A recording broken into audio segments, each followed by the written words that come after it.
I gave them everything I had. And somehow they wanted more. The day my sister said she was pregnant again, I didn't cry. I just stared at the fifth empty crib in my mind. 3 years, 4 kids, and every piece of my freedom gone. I'd built her a family from the ashes of my own. She called it help. I called it a slow erasure. I'm Alyssa Dunn, 26, former bakery owner turned live-in nanny.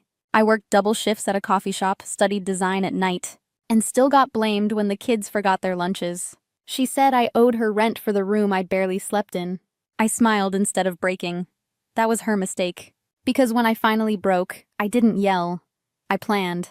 By morning, I wasn't her sister anymore. I was the woman about to disappear on purpose. They thought I couldn't live without them. They were about to learn I could. Morning starts before the sun. 4 alarms, 4 backpacks, 4 hungry voices calling my name. Logan and Ellie fight over the last Pop-Tart. Hunter spills orange juice across the counter. Nora clings to my leg, begging for braids before school. My coffee goes cold before I ever taste it. The drive is chaos. Music, complaints, questions about dinosaurs. I drop them off and head to the coffee shop, where strangers bark orders louder than my sister ever thanked me. 6 hours of burnt milk and fake smiles for $15 an hour. Then home again. Homework, spaghetti, laundry, bedtime stories.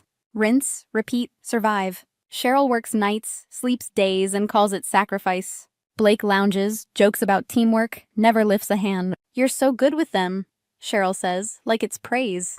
It isn't. It's a chain disguised as gratitude. I'm raising her kids while she raises excuses. Tara, my best friend, finally says what I won't. You're not their mom, Alyssa. You can't keep disappearing for them. Her words sting because they're true. Every dollar, every hour, every ounce of energy, gone. The bakery, my savings, my future, traded for someone else's comfort. I open my laptop at midnight, stare at unfinished logos, and realize I haven't designed anything for myself in weeks. I'm not building a life anymore. I'm maintaining theirs. I love those kids. Their laughter keeps me standing when my knees want to give out. But love shouldn't cost your entire identity. They called it family. I called it survival. It started with one conversation that wouldn't leave my head. Tara's voice repeating, "You deserve your own life." The words followed me into every grocery aisle and carpool lane. Then Cheryl dropped her newest demand.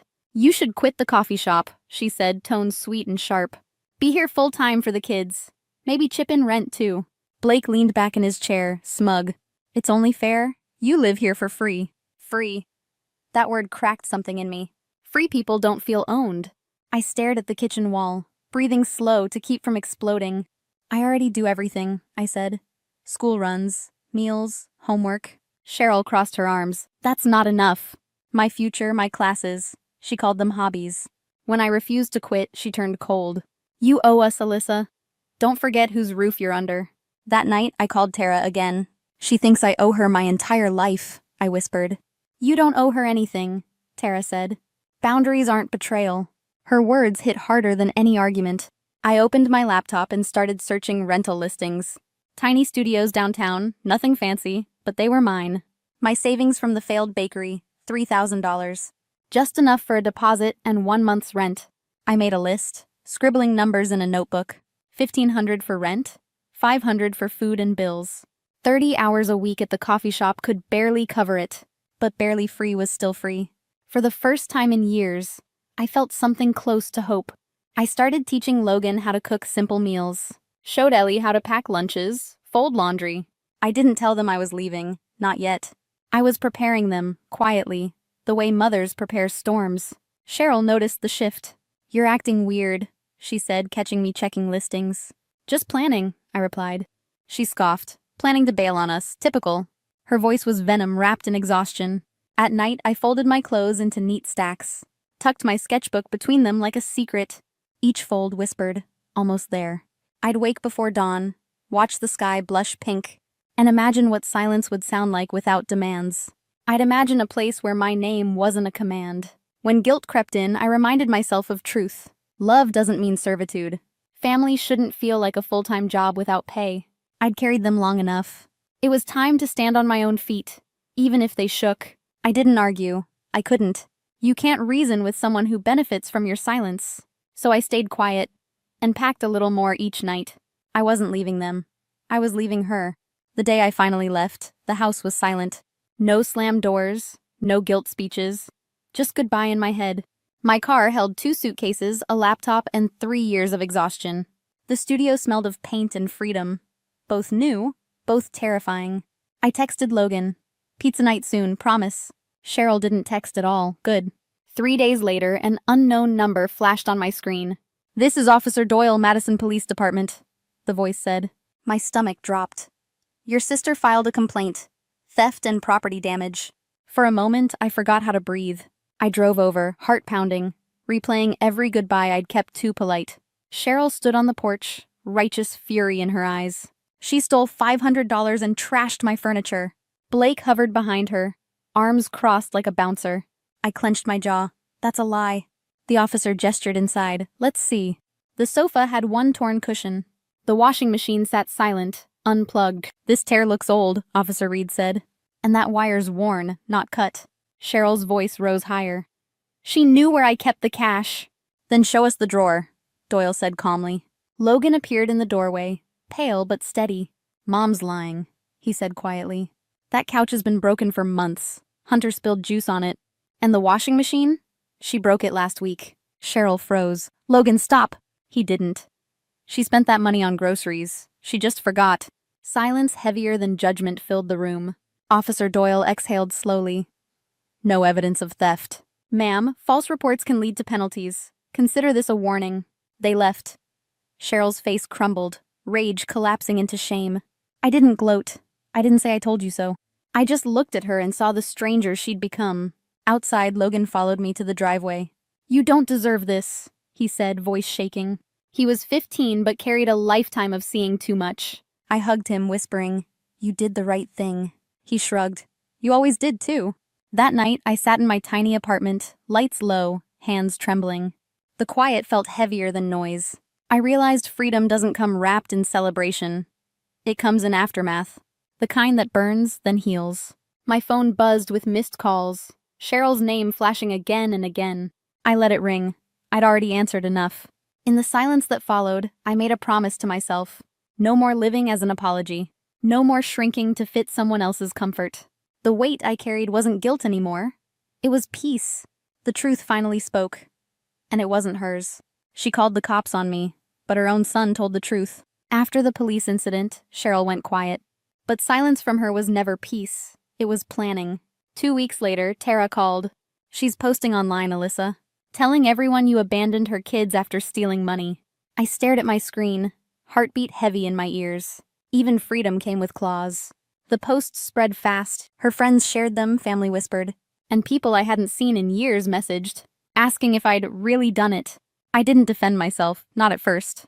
I wanted to. God, I wanted to. But I'd learned one truth. Chaos feeds on attention. Then Logan texted, "You should say something. People believe her." That broke my restraint. I sat at my desk, laptop open, hands steady this time. Instead of rage, I wrote truth. Clean, simple, calm. I raised 4 kids for 3 years without pay. Worked nights, paid their bills. And when I left, they called it betrayal. Sometimes walking away isn't selfish, it's survival. I hit post, then logged off. By morning, the story had flipped. Messages poured in from women I'd never met. Mothers, sisters, caretakers who'd lived the same exhaustion. They called me brave. Some called me family. For the first time, my name wasn't attached to guilt. It was respect. Tara grinned when she called. "You just went viral." I laughed through tears. Guess honesty travels fast. Even Cheryl's friends started deleting their comments. Blake? He vanished like cowards do when the truth gets loud. Logan messaged me, "Mom's losing it." "But thank you," I replied. "Don't thank me. Just learn from it." The next day, Cheryl showed up at my building. Eyes red, words sharp. "You humiliated me." I opened the door halfway. "No, Cheryl, you did that yourself." She looked around my tiny studio like it was a sin to own peace. "You think you're better than us now?" "No," I said softly, "just finally equal." Her face hardened, then cracked. She turned and left.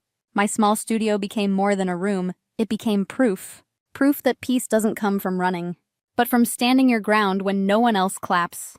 Clients reached out through that same post. One cafe owner wrote, "Anyone with that kind of backbone deserves work." By the next week, I had my first real design contract. Every file I sent, every logo I finished, felt like another brick in a wall she couldn't climb. I wasn't hiding anymore. I was building. They tried to bury my name. I built a foundation with it. 3 months later, life finally had rhythm. Morning coffee, client calls, sketches, laughter, all mine. My apartment smelled like vanilla candles and fresh bread, not chaos or resentment.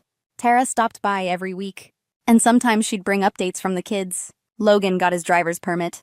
Ellie joined the art club. Hunter made the honor roll. And Nora learned to braid her own hair. Their lives were moving forward, without Cheryl's control. It hurt to know how much they'd endured, but it warmed me to see them growing through it. Cheryl, meanwhile, kept chasing new beginnings that never began. She bounced between jobs, posting filtered smiles and vague quotes about forgiveness. But forgiveness without accountability is just decoration. I stopped checking her updates. Peace doesn't need proof. One evening, while finalizing a brand design, I caught my reflection in the laptop screen. The same girl who once felt invisible, except now she glowed. I'd thought freedom would feel loud, like fireworks or applause. But real peace is quiet. It breathes instead of burns. My phone buzzed. A message from Logan. "We're proud of you, Alyssa." Simple words. The kind that heal everything pride once hid. I smiled, typing back. "I'm proud of you too." This is my story. Of giving too much, losing myself, and learning that self-respect isn't selfish. It's the start of everything. If you've ever felt used by family and found the courage to walk away, you didn't lose love. You found freedom. Tell me your story below. I'll be reading. Because sometimes the bravest thing you can do is finally choose yourself. They never said it out loud, but in my family I was only welcome as long as I stayed useful and out of the frame. My name is Grace Blake. I'm 29 years old, the oldest of 3. I have a younger sister Rachel and a baby brother Eli. And for most of my life, I believed that if I worked hard enough, stayed quiet long enough, and helped often enough, maybe, just maybe, they'd let me exist in the picture too. Caroline, our mother, was the kind of woman who knew exactly what to say when people were watching. She had a talent for saying just enough to make us look polished. Rachel was her mirror-poised, photogenic soft where I was sharp. Rachel was the kind of daughter who fit on mantles and holiday cards. I was the one who took the photo, then drove someone to the airport, then picked up the dry cleaning on the way home. Eli, the youngest, was a quiet soul, kind, observant, and often forgotten in the emotional tug-of-war between Mom and Rachel. He stayed out of the line of fire. I never blamed him. From the outside, we were normal. People said so all the time. Such a lovely family. Your girls are beautiful, Caroline. We had the posed smiles, the Christmas cards, the photos in matching sweaters. But inside, I carried the weight of everyone's mistakes like it was my duty. When Rachel dropped out of her first job and needed a rent extension, I wired the money. When Mom forgot to pay the electric bill twice, I covered it without a word. They never thanked me. Not once. Not even a nod. And still, I kept thinking maybe one day they'd turn their heads and see me standing there, not as a shadow, not as a fixer, just Grace. Instead, the only time Mom ever really looked at me was when she adjusted my collar and said, "Why don't you try smiling a little more? You look severe in pictures." So I started stepping out of them, quietly. No one noticed. Not then. Not yet. Rachel got engaged on a Wednesday.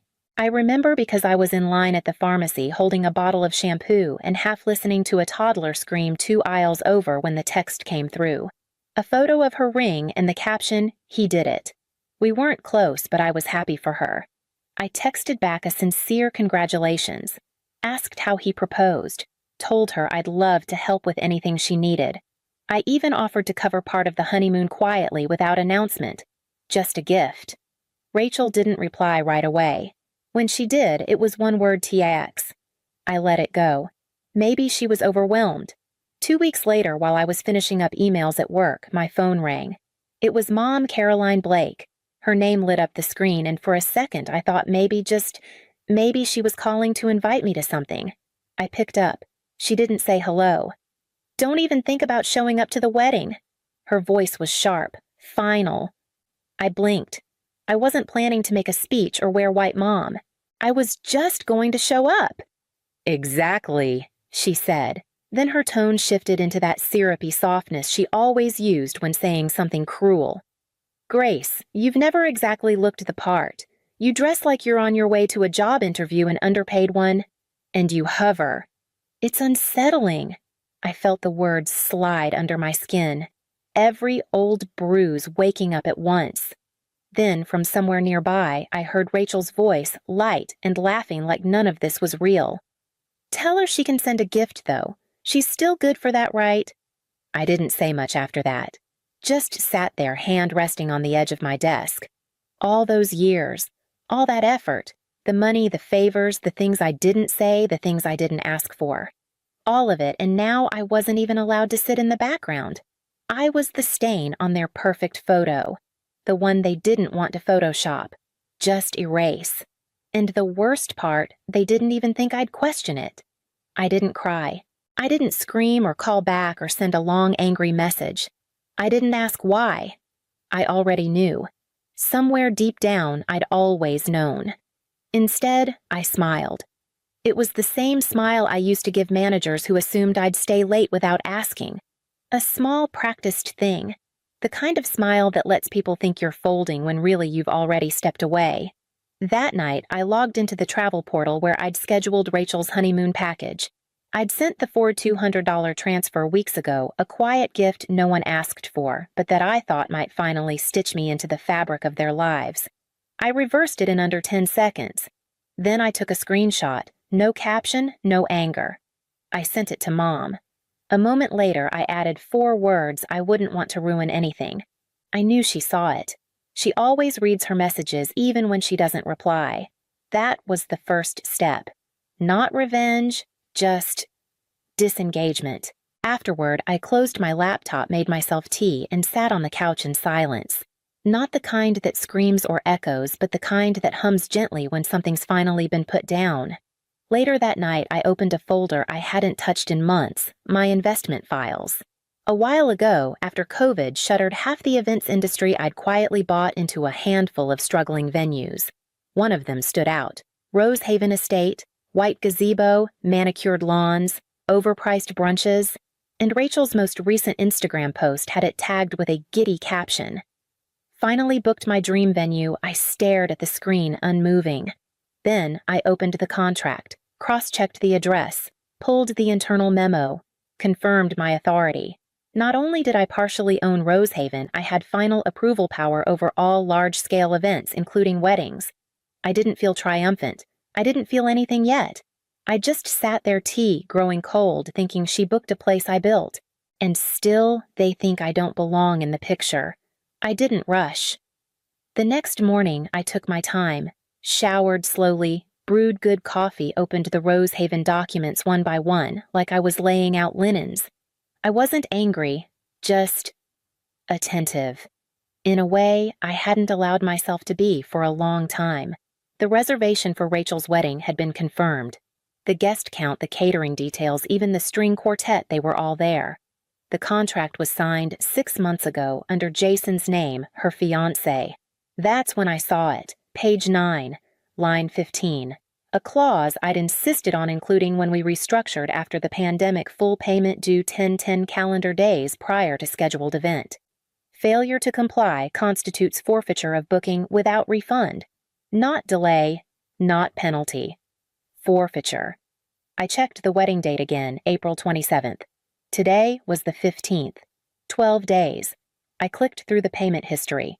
The deposit had gone through months ago, but the final payment, the one that locked everything in, was missing. It hadn't even been initiated. I leaned back, fingers laced over my stomach, and stared at the ceiling. I could have texted Rachel. Just a simple line, "Hey, your balance is due." But the echo of her voice was still there, laughing just off screen. Tell her she can still send a gift. So I did nothing, not out of spite, out of clarity. I didn't need to move any pieces. The board was already set. They thought I was out of the game, but I owned the table. For the next 2 days, I watched as Rachel posted dress fittings, centerpiece options, group chats filled with RSVP gifts.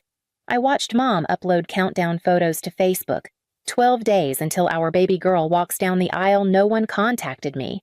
No one even pretended. And yet, part of me kept glancing at my phone, expecting something.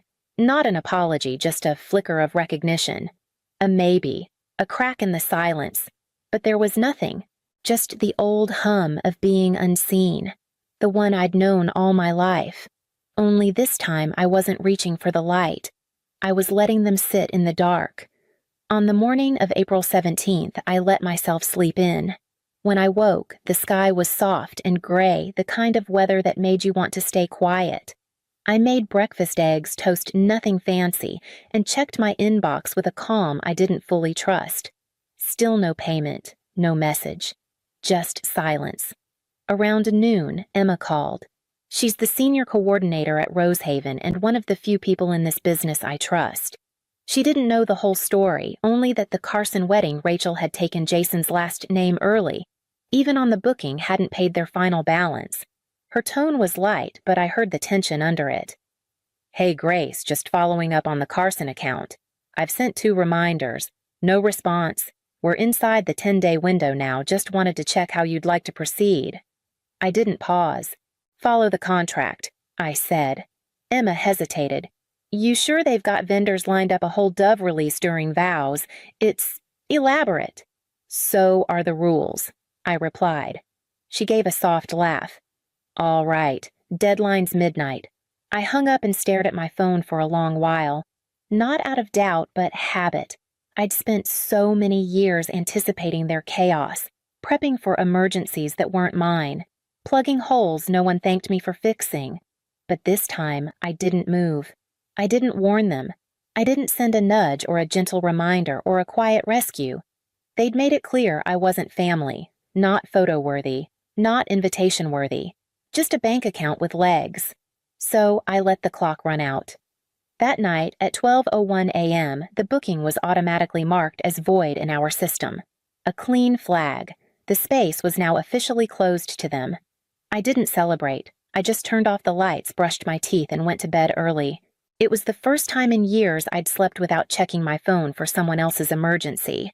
And for the first time, I was the only one awake in my story. The next afternoon, my phone lit up with a call from an unknown number. I let it go to voicemail. 30 seconds later, it rang again, same number. I picked up on the 3rd try. "Hi, is this Grace?" the woman asked, breathless. "This is Teresa. I'm Rachel's wedding planner. We're just trying to sort out a little issue with Rosehaven. There seems to have been a payment error. We think it's a glitch." I leaned back in my chair, looking out the window. "There's no glitch, Teresa. The final payment deadline was yesterday. The account wasn't settled. The booking was released automatically." Silence. I could hear something muffled in the background, raised voices, a slammed door maybe. Then she came back on her tone thinner. "But surely there's something we can do. It's her wedding day. Guests are flying in." "I understand," I said gently. "But the contract is the contract. You've already been given 2 reminders." She stammered something I didn't catch. Then hung up.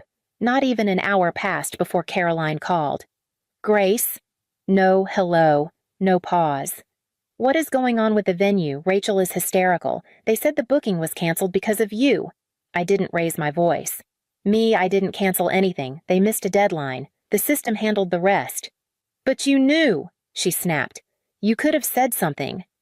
"You mean I could have stepped in and fixed it again like always?" There was a long beat of static. Then her voice turned cold. "Do you really hate your sister that much?" "No," I said slowly. "I just finally stopped letting you treat me like I'm disposable." I could hear her breath catch. "You said I'd ruin the photos, so I took myself out of the picture." She didn't respond, just hung up. A few minutes later, Rachel texted me. No greeting, no emoji. Just, "You seriously couldn't have warned us." Then a second message. "Wow, bitter much." I didn't answer. I didn't need to. Because the venue was gone. The vendors were pulling out. The doves were staying in their cages. And they still didn't know I wasn't done yet. Not even close. Saturday arrived with the kind of weather brides dream about. Cool air, pale sun. The lake at Rosehaven still as glass. Soft wind threading through early spring blossoms. I woke up early not out of anxiety, but out of something else. Curiosity, maybe. Or peace. I brewed coffee, ironed a shirt I had no plans to wear, Sat by the window, feet tucked under me, and watched as it all began to fall apart. The first post came from one of Rachel's bridesmaids. A selfie-confused expression car window behind her. Is the venue locked? No one's answering the gate. I refreshed the tag. Another post-groomsman pacing beside rental cars. A little girl asleep in the back seat, tiara slipping sideways. Rachel's college roommate asking if she'd gotten the wrong date. The gate remained closed. No one had warned the guests. That was the part I hadn't expected. I thought Rachel or Mom would at least send a last-minute cancellation text, try to save face. But they didn't. They were so sure someone me would show up and fix it. They were still waiting for the cleanup crew. Then came the post that made me smile. A series of professional photos posted by Emma Rosehaven's coordinator. Long tables draped in white. A dessert bar under a custom arch. A pyramid of champagne glasses. The caption read, "Honored to host a beautiful spring luncheon today for a thriving local team. Hashtag private event corporate luxury booked out." In the corner of one image, nearly out of frame, sat Rachel's Etsy-made wooden sign. She'd had it hand-painted in calligraphy "Forever starts here." Now it read, "Success starts here." I stared at it for a long time, coffee warm in my hands. Aunt Lydia messaged me that afternoon. "Hi, sweetheart. I just wanted to check in. Rachel's devastated. Your mom is beside herself." I stared at her text before replying. "She said I'd ruin her photos. I took that seriously." No one else messaged after that. At least not until the group chat lit up that evening. Not mine, their family thread. A cousin forwarded screenshots, Mom blaming Emma, blaming the venue, blaming Mercury in retrograde. Rachel chimed in with her usual poison. "She's always been jealous." That one hit, not like a slap, like a sigh. Jealous of what? Of always standing behind the lens of being erased and told to smile about it. No, I wasn't jealous. I was done. She showed up the next morning, no warning, no text, just sharp knocks, 3 of them, like the door owed her something. When I opened it, Caroline Blake stood there, breath tight, blazer-wrinkled mascara dried into the creases under her eyes. "You think this proves something?" she hissed. I didn't flinch. "No," I said. "I know it does." She stared at me, waiting for the version of Grace she remembered. The one who apologized just for breathing too loud. The one who'd clean up the mess before anyone asked. But that version had stopped answering the door. "You humiliated your sister." I looked at her for a long time. She looked smaller than I remembered. Not physically, just less towering. "She humiliated me," I said. "You did too, for years." She opened her mouth, maybe to deny it. I didn't give her the space. "I bought the venue. I paid for the honeymoon. I covered bills you never admitted missing. I carried this family so quietly you all forgot there was weight involved." Her jaw clenched. "We didn't mean—" "You meant every bit of it," I cut in. "Every time you left me out of the frame. Every time you pretended I wasn't worth standing next to. You just didn't think I'd stop showing up." She took a step forward like she wanted to argue, like she had a speech prepared. I didn't let her use it. "You said I'd ruin the pictures, so I took myself out, and then I took the frame." She stood there trembling, but nothing came. No apology, no tearful moment, just silence. Finally, I added one more thing, not bitter, not sharp, just truth. "You can tell Rachel I'm not angry. I'm free. That's a better gift than anything on her registry." Then I closed the door. Gently. No slam, no final word. Only the soft click of something finished. A month passed, then 2. No calls, no olive branches, no sudden awakenings. And that was fine. I started having dinner with Eli twice a week. Just the 2 of us. No tension, no performance.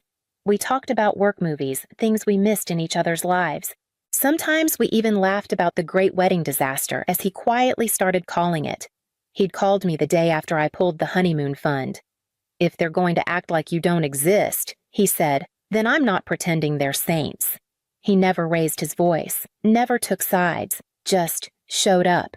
That was enough. Every now and then, I'd get a quiet message from someone who'd been at the venue. a cousin, an old neighbor, a vendor.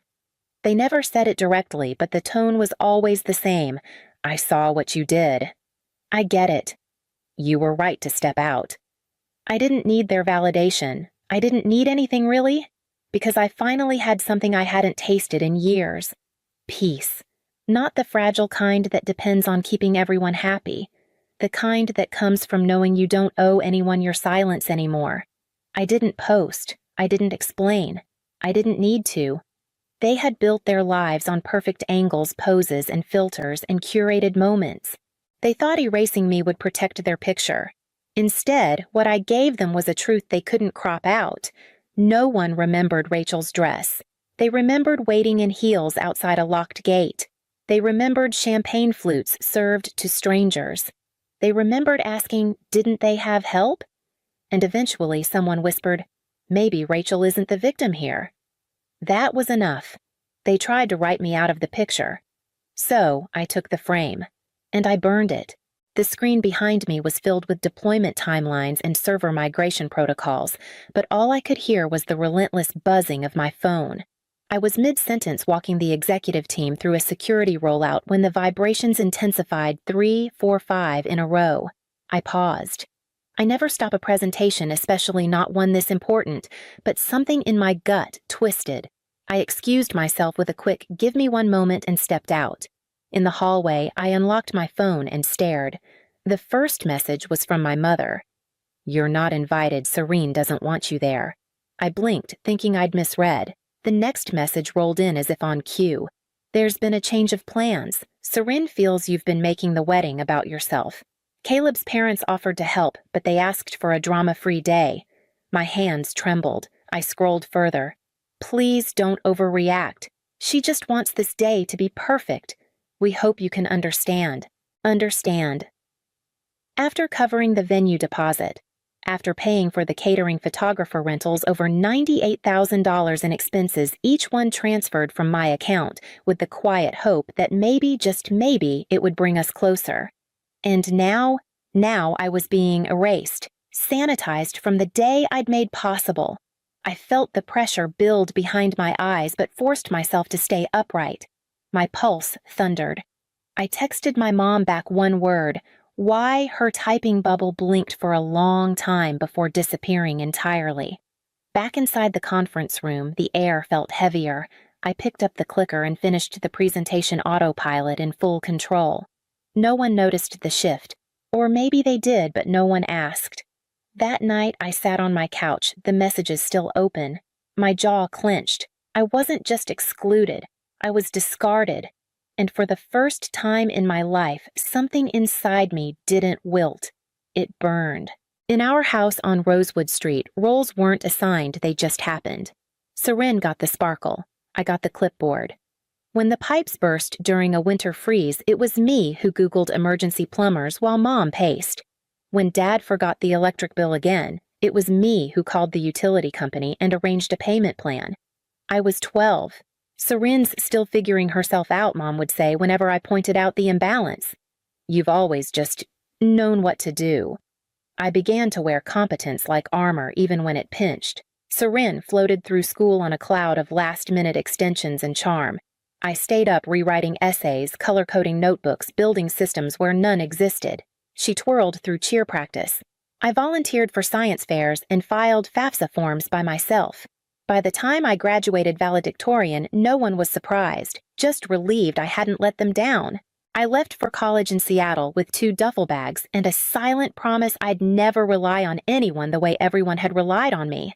4 years later, I walked across the stage summa cum laude with a job offer already in hand. I worked late, saved aggressively, and lived in a studio apartment with paper-thin walls while others popped champagne with their first paychecks. When our startup sold, I woke up a millionaire. No announcement, no luxury car, just a quiet account balance and the first breath of space I'd ever known. That's when the calls started. Dad's car needed replacing. Mom's hours got cut. Serene's lease ended badly. I helped every time, not because I was asked, but because I'd been trained to anticipate the ask before it came. So when Serene got engaged, helping with the wedding felt like another unspoken expectation. It started with a phone call at midnight. Seren's voice was breathless buzzing. Talia, he proposed. On a boat, at sunset. It was perfect. I was groggy but happy for her. She sounded like she'd stepped out of one of those Pinterest boards she used to scroll through in high school. She said she wanted a small wedding, intimate, charming. Then she mentioned the Griffin Estate, a venue I knew started at $50,000 just for the basics. Don't worry, she rushed to add. Caleb's parents are considering helping, and I know Mom and Dad can't do much, but we'll figure it out. Maybe just help with some of the small stuff. I said yes without asking for details. I always said yes. 2 weeks later, she slid a spreadsheet across the table during brunch. It was color-coded and terrifying.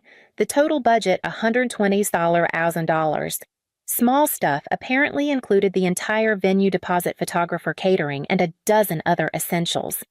We're just waiting to hear back from Caleb's parents, she said, eyes soft with practiced helplessness.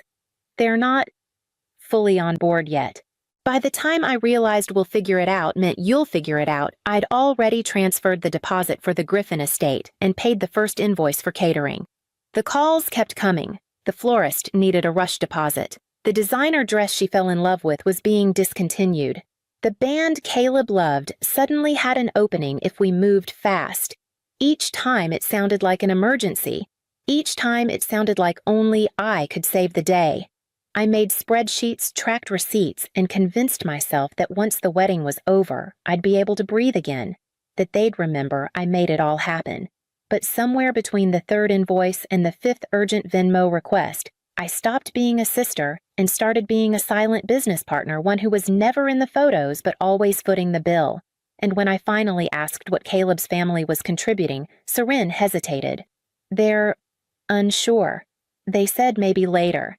It's just a stressful time. Apparently, it wasn't stressful enough for them to miss the spa retreat they'd booked for her bachelorette weekend. It started small, a group chat I wasn't added to, a florist meeting scheduled during my quarterly review, a cake tasting I learned about from a tagged photo on Serene's Instagram story. Each time I asked, she had a reason. I didn't think you'd be free. I figured Mom could go instead. I meant to tell you it was super last minute. I wanted to believe her. I told myself she was just overwhelmed. But as the weeks went on, the pattern hardened. I was footing the bill for decisions I wasn't invited to make. I kept showing up anyway, adjusted my meetings, took early trains, tried to insert myself back into a process that had quietly moved on without me. One afternoon, I swung by a boutique hotel near Serene's apartment to drop off printed contracts she'd asked for. I stopped by the cafe for a coffee and spotted her 2 tables away, deep in conversation with her maid of honor, Kendra. I froze when I heard my name. She's being such a control freak, Serene said, not even lowering her voice. Just because she's paying doesn't mean it's her wedding. Kendra sipped her latte. Yeah, but at least you're not going into debt, right? Serene gave a little laugh. I mean, small price to pay for her spreadsheets and passive-aggressive comments. I just wish she'd send the money and stay out of it. I backed away before they saw me, hands shaking. That night, I stared at the color-coded budget I'd spent hours organizing, suddenly unsure who I'd built it for. All this time, I thought I was helping, supporting, being the sister who shows up. But it turned out showing up was the problem, and the next week it got worse. The message came during our Monday stand-up, buried between Slack notifications and code deployment alerts. A cousin on Caleb's side, someone I'd barely spoken to, texted me. Hey, sorry to hear you're not coming. Hope you're feeling better? I stared at it, confused. Then a second one. Serene said you've been having episodes. I didn't know things were that bad. My hands went cold. Episodes. I called my mom on my break. She answered on the third ring, already bracing. Talia, I was going to call you tonight. What did she tell them I asked? There was a pause. She just said you've been overwhelmed lately. That maybe the stress is affecting your behavior. Overwhelmed? Is that what we're calling it now? I said, my voice flat. So instead of admitting I've paid for 90% of her wedding while being ignored and insulted, she told Caleb's family, I'm mentally unstable. She didn't mean it like that. She's under so much pressure. Talia, Mom said softly, like that made it better. Caleb's parents are finally warming up to the wedding.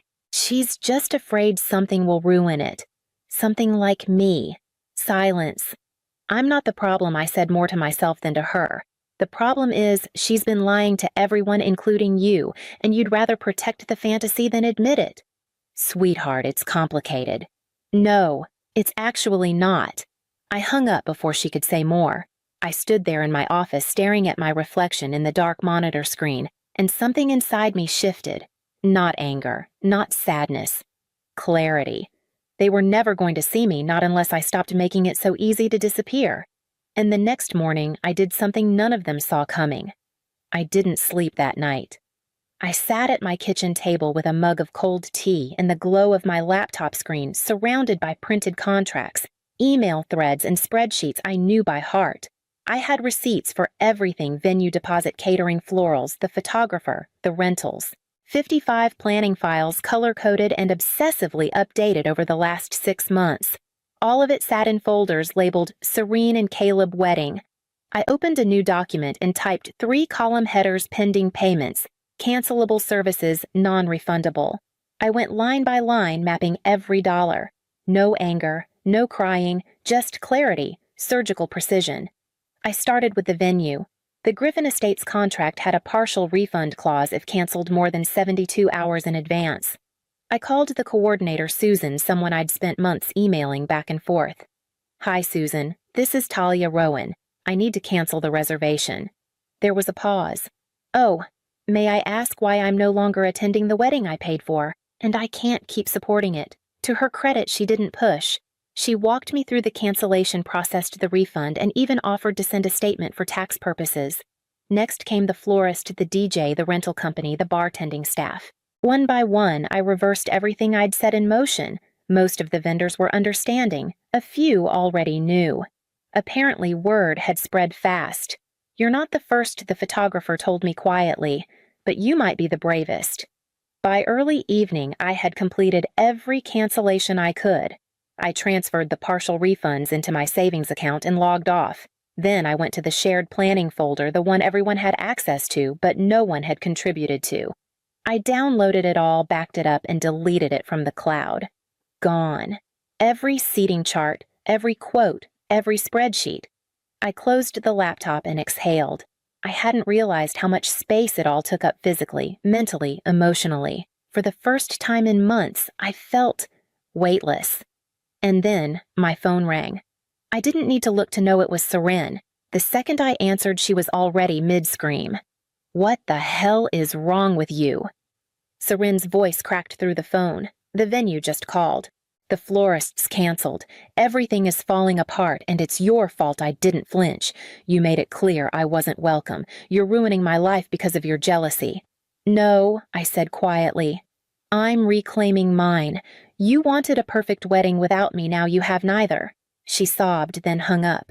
5 minutes later, my mother called. I let it go to voicemail. Then came my father and a string of texts I didn't bother to read. I blocked them all. Not out of anger, out of self-preservation. I opened a browser window and searched for cabins on the Washington coast. Found one tucked into the trees near a stretch of beach I remembered from a road trip years ago. No Wi-Fi, no service. Just silence. I booked it for a week, packed a duffel, and left it the next morning before the city even stirred. No announcement. No explanation.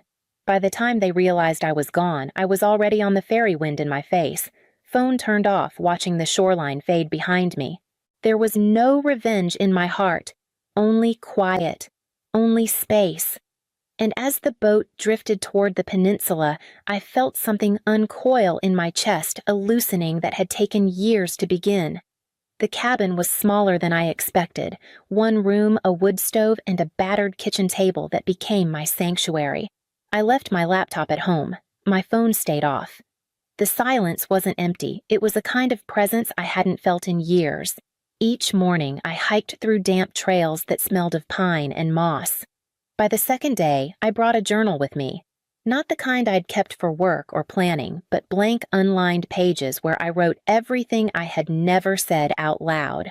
I wrote about the birthday Serene skipped, the nights I stayed up fixing Dad's taxes, the Christmas I paid for everyone's gifts and no one noticed, the feeling of being useful but never cherished, of being counted on but never counted in. By the 5th day, I found a waterfall tucked at the end of a narrow path.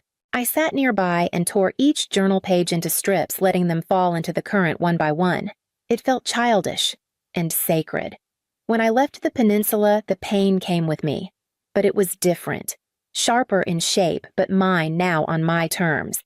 I booked a therapist before I unpacked. Dr. Kessler didn't ask for backstory right away. She asked who I was when I wasn't fixing things for other people. It was the first question that made me cry. We started slow. Patterns, boundaries, family myths. I showed up every week. I stopped justifying what I felt, stopped explaining who I was. The grief didn't go away, but it stopped controlling the room. And when the holidays came, I didn't go back to Eugene. I made other plans, my own. Spring came quietly. No big revelations, just small choices that added up. I changed my email signature. I unsubscribed from the group text. I stopped answering questions that began with, "Can you just..." I rerouted the energy I used to spend managing other people's crises, a coding scholarship for girls in rural schools, a monthly donation to a reforestation project in the Olympic Peninsula, the same woods that helped me breathe again. It felt good to give without being expected to.